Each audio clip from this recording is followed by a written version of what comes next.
Welcome. I am Dr. Patrice Berry, licensed psychologist, and I'm trying out something new. So, this is office hours. Y'all can let me know what you think about this. I am also live over on TikTok. And so, if you see me looking over here, that's what I'm doing. I am a licensed psychologist, and somebody asked me how long did it take for me to become a psychologist. So, I did a 4-year degree, my bachelor's in psychology from Virginia Tech. And right after that, so some people do a master's next. When I was researching programs, I found an APA accredited. An APA is American Psychological Association. Hey, everyone who's watching. And what I did was that program did not require a master's. So I went straight from my bachelor's into a 5-year program. I have what's called a PsyD, a doctorate of psychology.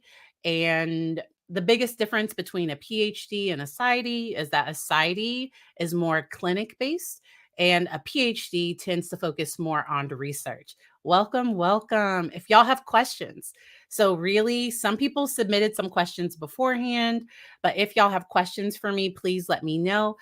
For anyone who's watching on replay, I'm gonna put down below. I'm gonna put chapters so that we can, if you want to skip ahead, because I will be talking about the trial, the Letecia Stauch trial, and that last expert witness, because I wasn't able to finish the video. Her testimony was incredibly difficult to watch. And thank you to people who are coming from TikTok over to YouTube. I appreciate that. And seriously, if y'all do have questions along the way, please let me know. So, one question that I got over on Instagram was, should mental health therapists, should we be required to be bilingual? Because being bilingual, it helps you reach a larger audience. And while I think it would be difficult to require all therapists to be bilingual, I do think it is important that therapists know how to work with interpreters. So, and this leads me right into, because you want to be careful of who's in the room and the understanding that each person has. There have been times when I have been in a difficult spot. I didn't realize that I needed to have an interpreter there.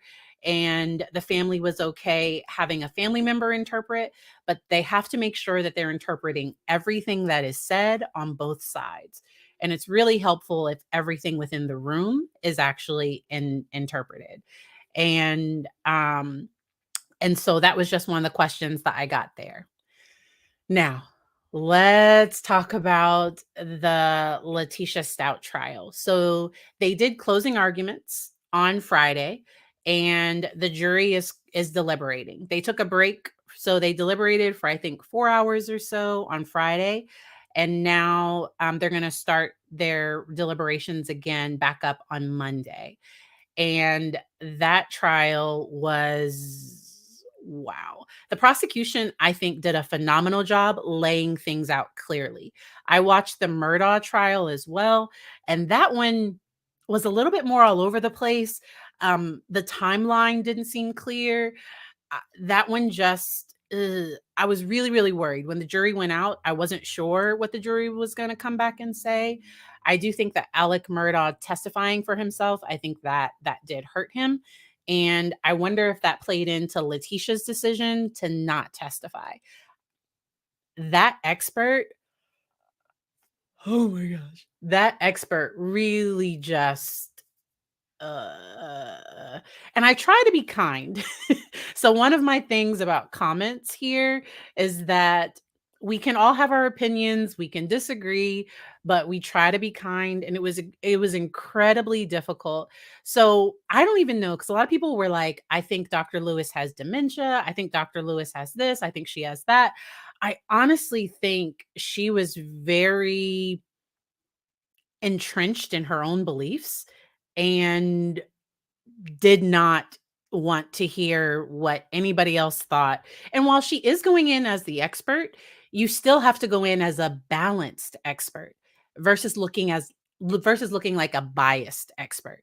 to me, she went in looking like there was a bias. Like before she even met with Letecia, that she already thought that she had DID and that this was the narrative that was going to be pushed.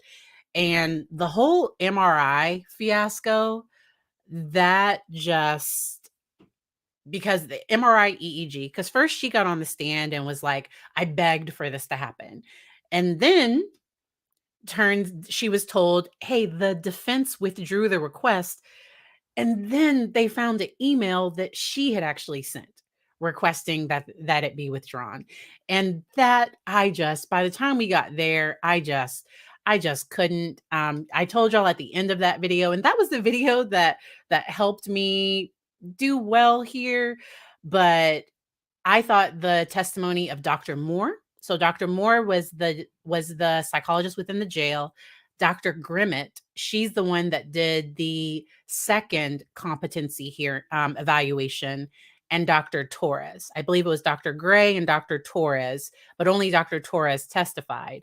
She did the competency and sanity evaluations, and their testimony came across much more coherent, much more just direct. Even watching the videos of some of those recordings, it was incredibly painful to watch, because from where I was sitting, it looked like Dr. Lewis was like, "Oh my god, you did that." And she looked impressed with Letecia, which going in, because if I was going in as an expert witness or an expert evaluator, because the one thing I do is I can't guarantee them that I'm going to find what they want.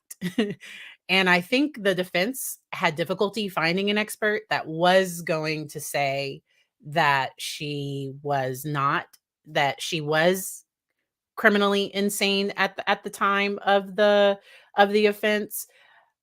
But it just, I don't think it went well. Some people talked about the jury questions that came up later, and those were, it seemed like the jury questioned whether she was biased or not, and that the jury questioned some of her professionalism, because we didn't even get to the fact that her son was in the room for part of the evaluation. Now, because people asked, is that ethical? Now, I don't know enough to say yes or no. The one thing I do know is that if my husband is because I own my business, and if my husband is my accountant, and let me give a better example, because my mom actually is my accountant and sometimes she comes across confidential information.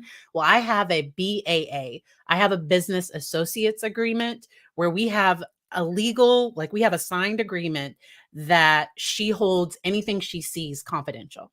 And she is I contract with her as an employee, and she's not just like viewing these things out of nowhere. And that was just a mess. And so Linda asked, this is a great question, do I think that she will be found guilty? um that jury asked a lot of really good questions. Based on the jury questions, I do think the jury is taking their time to go through everything, and I don't think the jury believed Dr. Lewis. So Dr. Lewis was all over the place. So I am a licensed psychologist, and I have a good understanding of psychology, dissociative identity disorder, psychosis. I have a good understanding of all of those things. I had difficulty following her testimony. I had difficulty because she was going on tangents. I think it was Dr. Grimmett that described Letecia as verbose, and Dr. Lewis, she was not answering the question that she was asked, to the point that poor prosecuting attorney, because he was so kind and nice with every other witness. Like he kept his cool, but then with this situation, he was just like, Judge, will you please direct her? Like, excuse me, I need to stop you. Please answer the question I asked, because she would go off on these tangents. And so um I just it was a lot. I think Leticia also didn't need to testify because they have the videos that the jury can watch. And in all of those hours of interviews and all of those things, it is just I think it was problematic how Dr. Lewis was presenting herself and her findings. And this is my opinion just from sitting back and watching. Some people ask the question, since she wasn't licensed in Colorado, why was she able to ask? Like, why was she able to testify? And I think the prosecution would have had to raise that concern before the court accepted her report, and before I think that concern would have had to be raised before court. But I think raising it in front of the jury and her not understanding the legal definition of insanity, I think all of that played into things. I agree, Michelle. I think the prosecution did a phenomenal job, and even their how they started their closing, bringing it back to Gannon, that in an insanity defense, it becomes all about the defendant. And this whole thing is about Gannon. And I was thrown off that Dr. Lewis at times did refer to Gannon as it. And I'm a mom. So I have a son. And as a parent, that was incredibly to me, it was incredibly disrespectful to the family, and at one point, she said Letecia is guilty of murdering Gannon, and it was just like, "What? What?" And so, I think the jury is taking their time, um, and Michelle, I think a lot of people agree that Dr. Lewis was looking for this. So I have not watched the HBO special, and I refuse to see another minute of I can't. So, a lot of people, if you subbed from my Dr. Lewis video, so my reactions normally are not me literally pulling out my hair and ending the video by like scrolling on my phone. Like, normally, that is not how I normally do reaction videos. That one was just, it was so painful. I, w- I was trying to record it to try to give some type of feedback and try to provide additional discourse from a psychological perspective. But at the end, I just couldn't do it. So, Luna, welcome. Great question. What do you think about the defense saying Letecia was psychotic? Can she have psychosis and no one ever noticed before?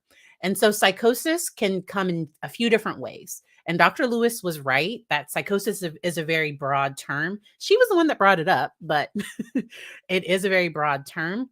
So psychosis can include hearing voices.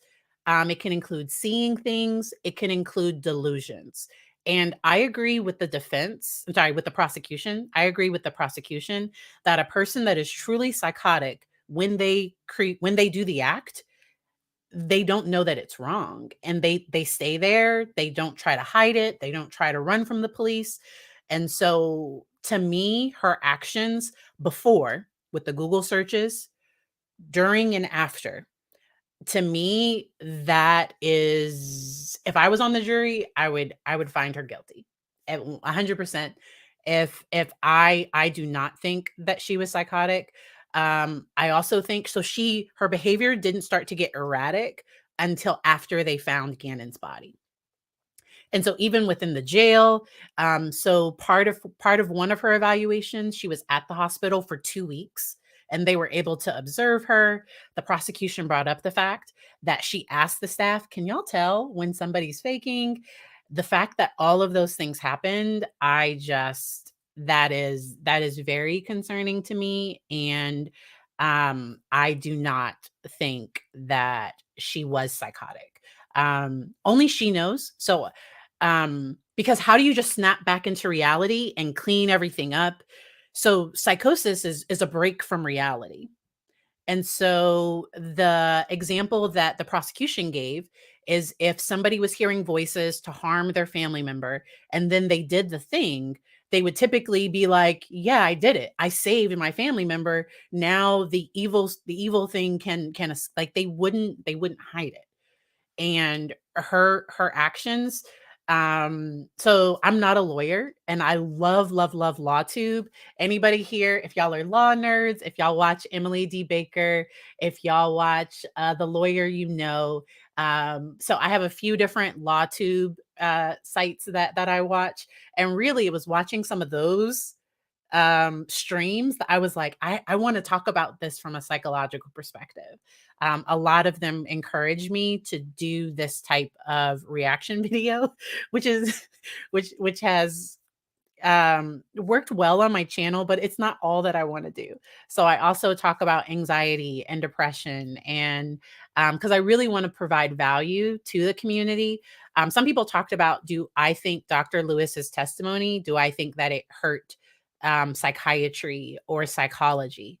And honestly, I think a lot of people thought that that Dr. Lewis. So I saw a few people saying, this is why I don't trust psychiatrists. This is why I don't trust psychologists.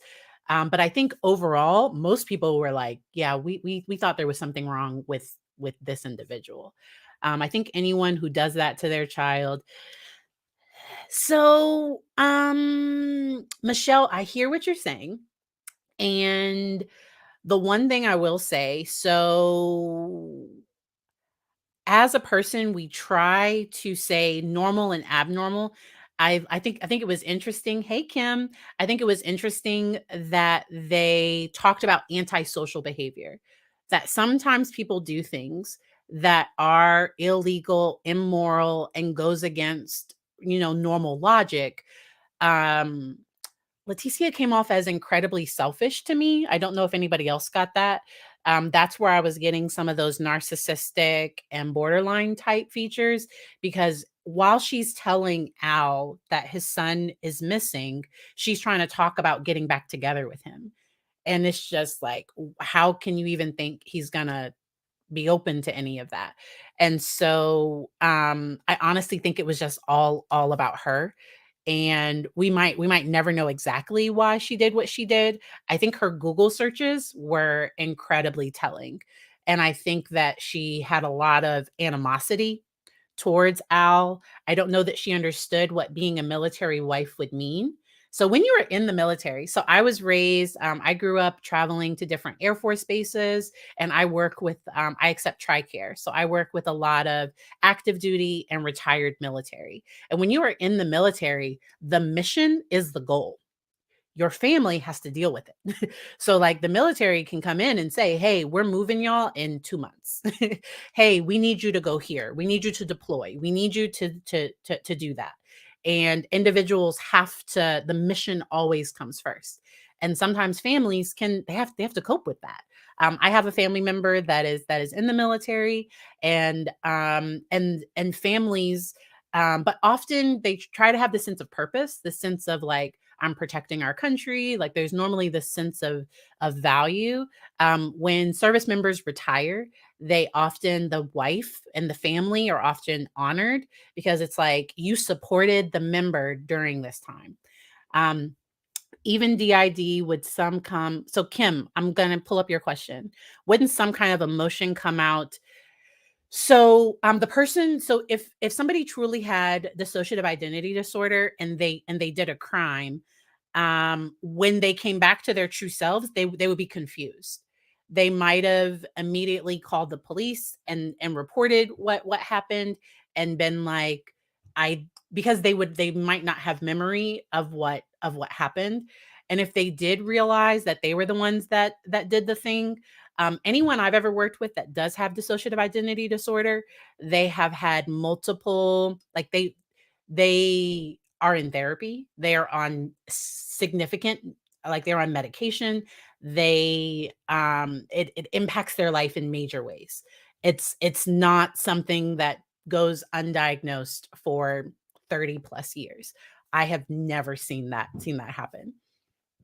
I actually worked with somebody that was a teen, and in their teens, we were concerned, because of the high levels of dissociation.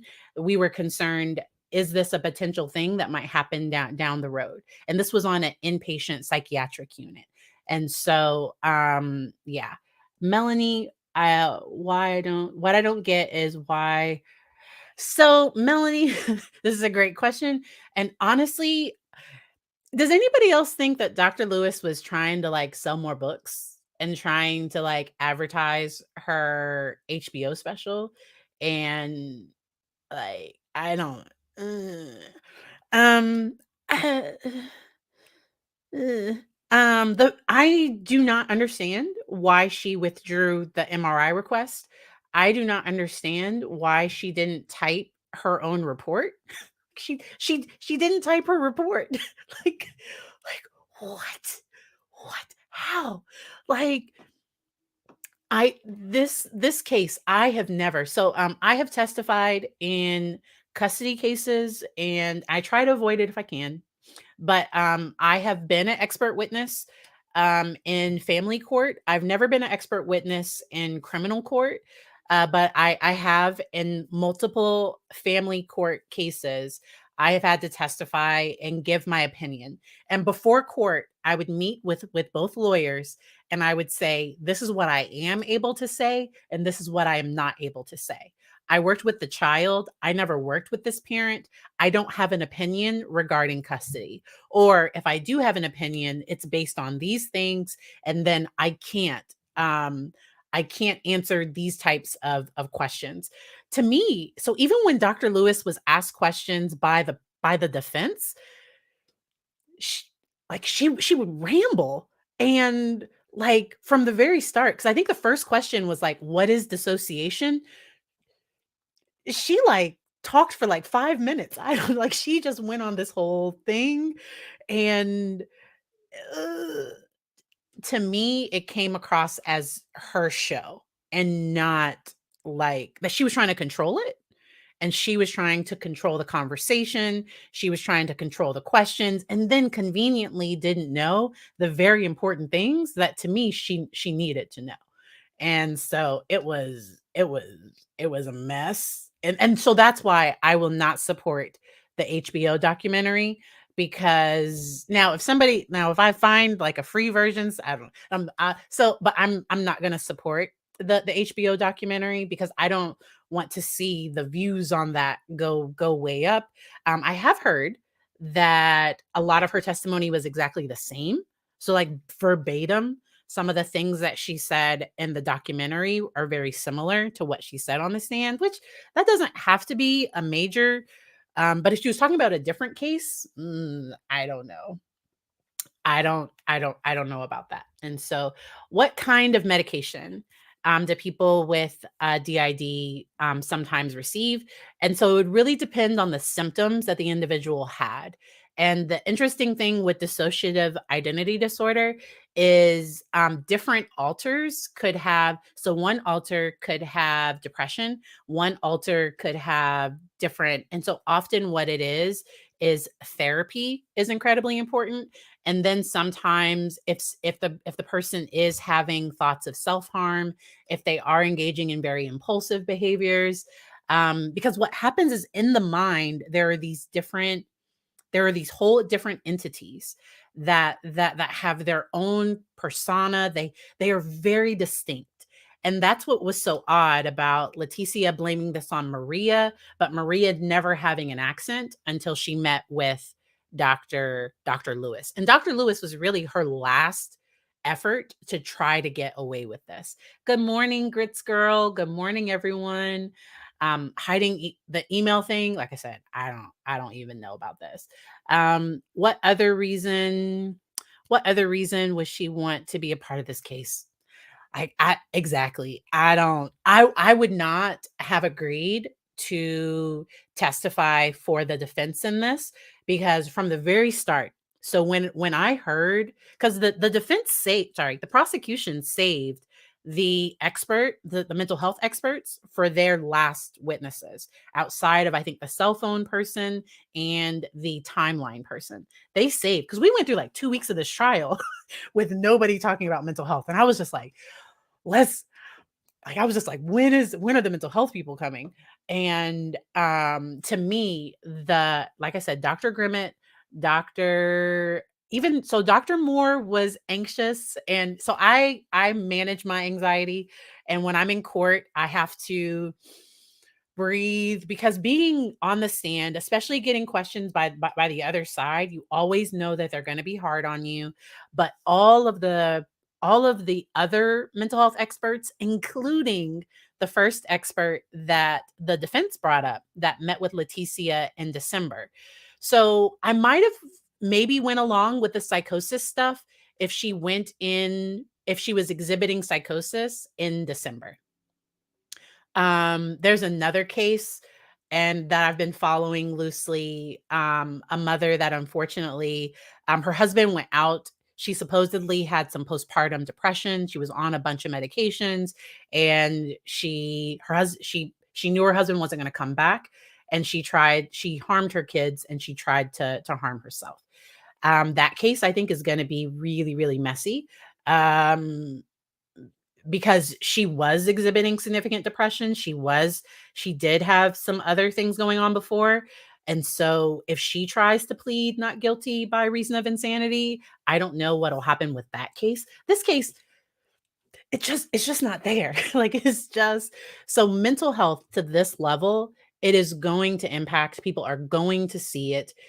I it's just not gonna appear out of nowhere. Yes, on Grizzly, cool. That is so cool that you found me on their channel. Yes, testimony was from a documentary. Dr. Lewis felt anyone doing that should have. And so within my paradigm and with what I see with the DSM, so people sometimes want me to talk about the Kohlberger case out in Idaho. And for what I get from that case is just pure psychopath, just pure, just, ugh, ugh. And so that's why I don't really go into that case. I think he wanted to be famous. And so that's why I won't do a whole video just on that. If they bring a mental health expert in, which I don't think they will, because I don't think he wants to be seen as like having some mental health defect. And so that one, I'm just not. I agree that the timeline made it very clear. The Google searches, all of those things. I think the prosecution has a really strong case. When Dr. Lewis made the appeal comment, the appeal comment, I was just like, "What?" I just can't. I just can't. Yes, the nurse in Massachusetts. Yes, I don't remember her name. Yes. Oh, thank you, Kim.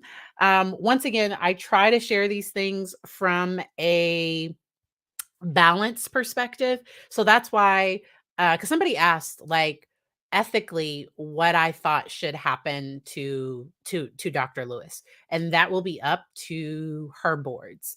And there was a therapist that's on TikTok, and she has like 300,000 followers now. I think she's newer to TikTok, and it turned out that she was an associate that's working towards licensure, but she made some mistakes. She did an apology video, so people DM'd her like, "Hey, what you're doing is unethical." And some people called her out in public videos. I don't do public call outs because number one, it's just if I ever did something, I would want somebody to come to me directly. So that's where but Dr. Lewis, I don't think she knew that this could potentially ruin her career the way because I think at one point on the stand she said, "Maybe I shouldn't have taken this case." Like, like, things that I think she should have thought, she said out loud, the hot mic moments, like it was a train wreck. And I watched the Amber Heard trial and I saw Dr. Spiegel say that he did an assessment and diagnose Johnny Depp based on watching interviews and what like that until Dr. Lewis, Dr. Spiegel was like the most like, I can't believe a professional would get on the stand and do this. And not that we should be trying to have these types, but like to me, what Dr. Lewis did was way, way worse. And Dr. Spiegel, so I am a psychologist in Virginia, and people went to Dr. Spiegel's like professional. I think they went online, people talked about things, like it was a whole thing. And I'm sorry, TikTok, but if y'all have questions, let me know. Come on over to YouTube. We're having fun over here. All right. If y'all have questions, let me know. Let's not forget friends. Oh yeah. What? Oh, I don't know what that comment means. So sometimes I also want to say, so I sometimes have a reading thing, and sometimes y'all will hear me stutter. I love being a content creator that can be honest about my flaws. So I will not always say things correctly. I will sometimes, yes, Anderson System is somebody that I've connected with online, and Anderson System has some really good content on dissociative identity disorder from somebody with lived experience. So I did a video talking from the psychological perspective, and a different system also commented on that video because I mentioned EMDR, eye movement rapid. Oh my gosh, see eye movement desensitization, reprocessing. There we go.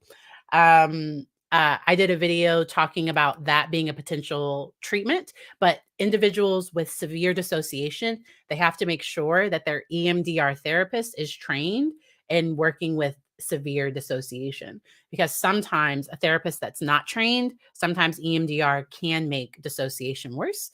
And so I always love when people provide feedback. Then sometimes, because it's YouTube, people will make comments. So people made comments like, I want you to do more commentary. And honestly, I had nothing else to say about that woman. Like I didn't, my mama told me we don't have anything good to say. Like I didn't have anything else to say. Like it was very hard to give commentary on that video. And that's the video that ended up. So if y'all didn't watch Dr. Grimmett and Dr. Torres, I did a reaction to some key moments from their testimony. That was phenomenal testimony. And they acknowledged when the defense would challenge them on, hey, could it have been this? They were like, yeah, could have been. Do I think that's what it was? No. Because that's why the prosecution gets to come back and cross-examine after. So or whatever, redirect. They get to come back and redirect after the defense goes. And like she wouldn't answer the most basic questions. Her son was in the room. Like it was very painful. It also seems to me that professionals, wait a minute. It also seems to me that professionals, that she has anxiety and that there's not anything wrong with her. Oh, so Letecia. So I agree with the personality dysfunction. I've commented multiple places that I saw cluster B personality traits. So I was thinking borderline narcissistic, maybe antisocial, but antisocial, she didn't have enough rule violations to meet criteria for that outside of this outside of Gannon. And so she was given those two. And then I also like to talk about the fact that individuals with those diagnoses, it doesn't mean that they're going to be violent or harmful. And so um I hate it when mental health makes the news. So many people struggle with anxiety. Anxiety, especially generalized anxiety, is incredibly common. Coming out of COVID, a lot of people struggle with anxiety. And so that's why I like to talk about, hey, this is what can help. These are things that can kind of make things better. TJ Bits, I want to highlight this one. Coming out of amnesia is scary and unnerving. Yes. And if yes, I think there would have been a different reaction if there was a psychosis. There wouldn't have been this elaborate. Now, I agree her behavior was erratic. It seemed impulsive, but it seemed goal directed. Um it was a mess. And I hated her bringing in like religious themes and things. I wasn't a fan of that. Yay, that's how you found my channel. So probably because I also talked about the Murdaugh trial as well.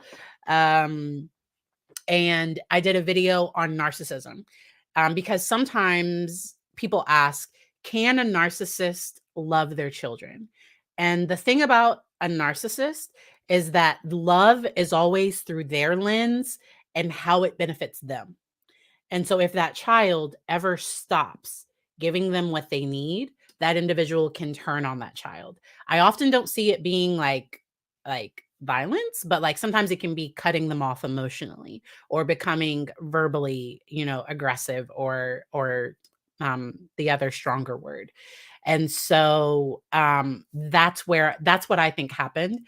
A lot of people have commented wondering if Gannon was talking about wanting to be with his mom, which would have been normal. So any kid, divorced parents at some point, even separated parents, a kid is going to say, hey, I want to be with my other parent. And as the adult, I have to have the emotional intelligence for that to not, when it hurts my feelings, to not take it out on that child. And I think she resented Al. From what I saw, I think there was some weird resentment towards Gannon. And um I love when people light up the chat for blue for Gannon, and that family. I also did a video on Harley, and I liked how in closing they brought up the fact that the suitcase didn't have a smell until they opened it. So the individuals that did find it, and I thought it was also interesting that they called it divine, because sometimes with law, I don't always see an element of faith or like a religious or spiritual aspect come in. But they were just like, what about, let's talk about the divine intervention of this guy. He only searches under this bridge every 2 years. And it just so happened that this was the time that he did it. And so my heart breaks for that family. I've worked with people that have lost children, and that is multiple, due to natural illnesses, due to violence, due to accidents. And no matter how a person loses a child, you never want to outlive your children. And that is a pain and a grief that is unimaginable. And I do hope they know that their grieving process, they are going to be healing for the rest of their lives, because every birthday, every Christmas, the first are always the hardest. So if anybody's grieving, if anybody goes through grieving processes that first year, but with a case like this, the grieving doesn't start until after. And so Anderson system, I agree. I hope there is justice for Gannon on Monday. I think the prosecution did everything they could to put the best possible case forward. And I think that's why even the judge had to come back at Dr. Lewis and be like, yes or no? Yes or no? Here's the question. Did you send the email? Because that wasn't even the question. The prosecution asked a more intricate question. And so I am hopeful that next week, I think the jury is taking their time, and I'm glad they didn't come back too fast. So the Alec Murdaugh trial, I was surprised that they came back. Like I was nervous. I was like, this is either very good or this is very bad. When the jury came back, I think it was like 2 hours. The jury came back very, very fast. And I was just like, what? And I think a part of that might have been because I had never heard a judge make recommendations about not doing the straw poll at the beginning. Because if they polled everybody as soon as they got in there, like it might have been 30 minutes or an hour of just filling out the paperwork if they did poll everybody and they all said, yeah, we all think she's guilty. But I think they really want to look over everything, and you are holding somebody else's life in your hands. So if I was on a jury, or if I was in somebody else's shoes, I would definitely want them to take care with that type of thing. That's my child. Yes, yes, yes, child. You can't. Huh? What'd you say? No, you can't come in. The iPad is in the bathroom, okay? You have 20 more minutes of quiet time. So if I do go live on Saturdays, this will happen sometimes. I have a 5-year-old. His father is downstairs, but they always want mommy. They absolutely always want mommy. And so give me 10 minutes and I'll help you log into Lexia, okay? When the clock says 250, okay? We'll see if he gives it to me. We'll see. Do y'all have any other questions for me before we go? So I have a book. It's called Turning Crisis into Clarity: How to Survive or Thrive in the Midst of Uncertainty. And I consider it a resource. So it starts off with talking about finding peace in the storm. So we all go through stuff. So I wrote this during COVID. So I lost my job during COVID. I was a school-based counseling director, and schools closed March of 2020, and I was offered a home-based position, but I had done that position before, and I just couldn't go back to it. And if that hadn't happened, I would not be streaming here today.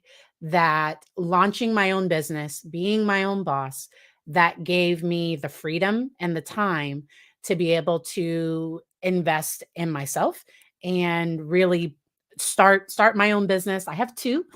So I have drpatriceberry.com, and then I also have my private practice. So I don't get on social media. So I'm not here to build therapy clients because my practice is fully booked. The reason why I am here is to give education. So I turn away probably 10 to 15 people regularly. Oh, Lynn, that is my first super chat. Lynn, that's my first ever super chat. I'm so weird. Thanks for this channel. You explain things so well. What kind of psychological help do you think would most benefit Harley and Lena to help them heal?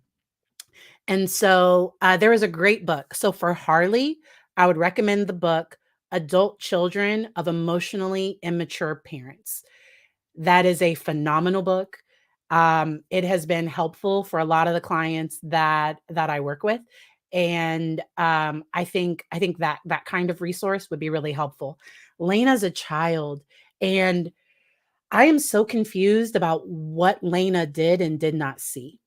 And I am glad that they kept Lena off the stand because based on the story, it sounded like it was weird. The story sounded like Lena might have saw some stuff.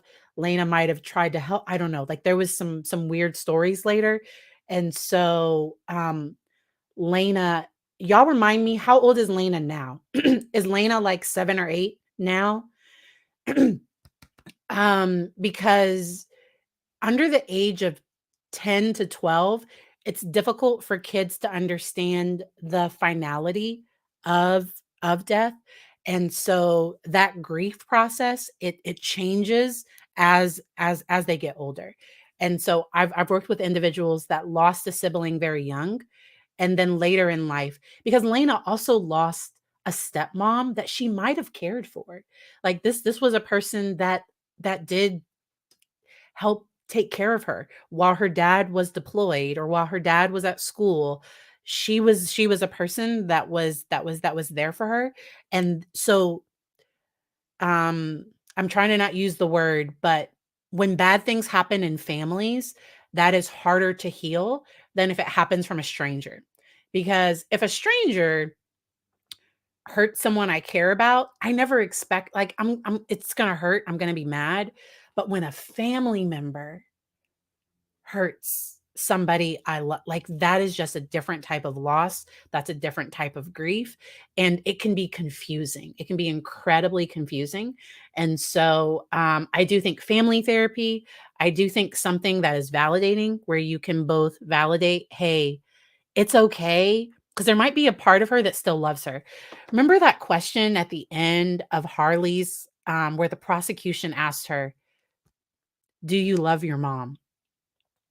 And Harley just, because I think it's hard. I think, that's the only mom she has. And I do hope that Harley and Al are able to heal after this, and maybe that there can be some role, especially once everything is done with court and trial, because I could understand for Al if it's hard for him, um, knowing that Harley helped her mom during all of this, but I think Harley did that out of blind obedience. So blind obedience is me saying, "Do what I do because I told you to do it, don't ask me any questions."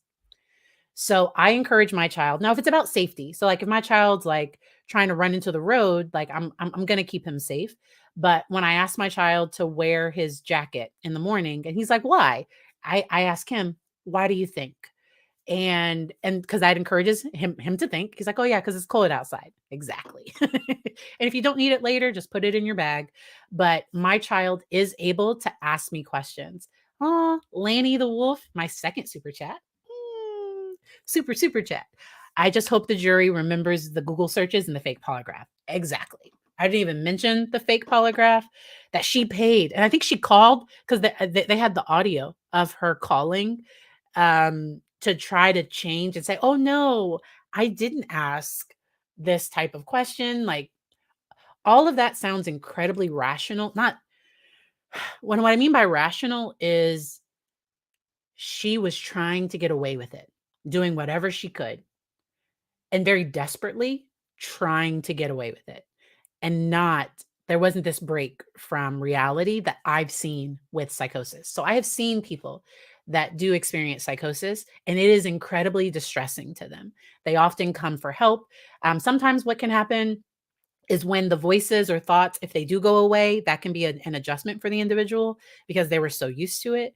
And I did another video where I talked about, especially with schizophrenia, that other countries they integrate people with schizophrenia into their community. And because in our society, sometimes we ostracize people that don't fit in with certain norms or that don't have certain things. Al was never deployed for long periods of time. All right, while they were married. That's a very good clarification. It sounds like he went to some classes periodically, and I think the defense, Grits Girl, Letecia, I think the defense, no, sorry, defense. I sometimes confuse defense and prosecution. I'm a clinical psychologist, I'm not a lawyer. So, I think the prosecution did a good job bringing that part up, and the fact that she lied so many times. Um, I truly appreciate each and every one of you.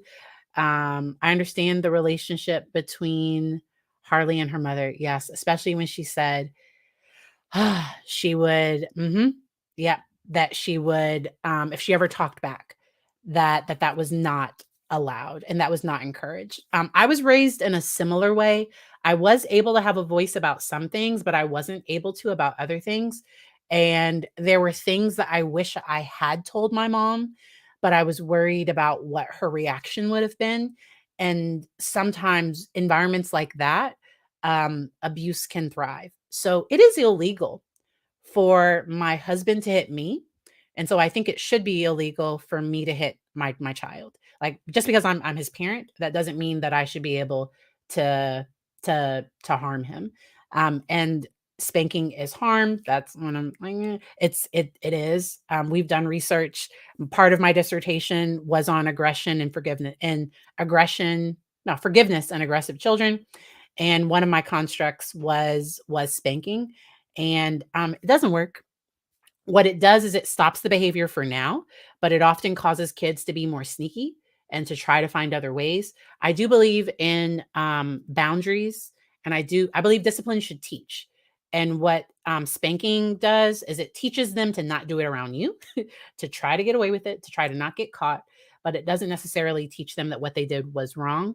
And I've also worked with a lot of kids that were being physically hit for things that they could not control. So they had serious ADHD, they had undiagnosed autism. There were some things going on that they were really struggling with. And so anybody I work with, if anybody comes into my office to work with me, and if they are using physical discipline, I'm like, hey, if you want to work with me, you have to stop because that goes against my treatment. Like I can't, like you're here because there's something, like there's a diagnosis. And so we have to do that.